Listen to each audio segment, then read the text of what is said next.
I think this is definitely the scariest movie I've seen this decade, and arguably all time.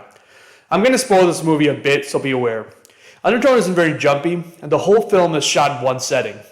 Ian Toussaint, I think, he's the director of this movie, uses camera angles, red lighting that reminded me of The Shining, and juxtaposes some nursery rhymes with silence to paint a creepy picture. Every time the audience expects a jump scare, our boy Toussaint says, "Gotcha." I can't believe this is his directorial debut, and it makes sense that his next movie is Paranormal Activity 8. I fucking love that series. My wife is usually the one who falls for jump scares, but in this specific movie, I was the one who had to close my eyes for a few stretches.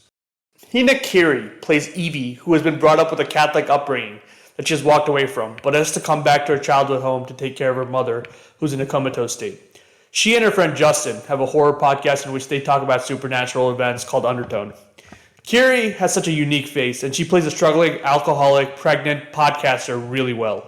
You only hear Justin's voice, and when I looked up who played him, I instantly figured out why his voice annoyed the hell out of me.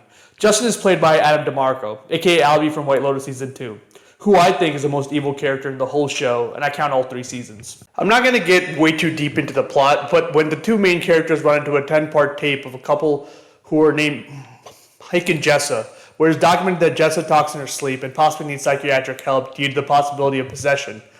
I personally have seen a lot of bad horror movies like Sydney Sweeney's Immaculate. Can you guys guess if she gets naked in that movie? Or The Nun, which was absolutely atrocious. But I think Undertone might be a lot better than my favorites. The Exorcist, Rosemary's Baby, The Omen, The Grudge, The Conjuring, The Ring, and recently I had a great time watching The First Smile. I think the fact that our director Toussaint left so many aspects of the plot unambiguous is an excellent choice. The devil you know is better than the devil you don't, Kaiser Soze style.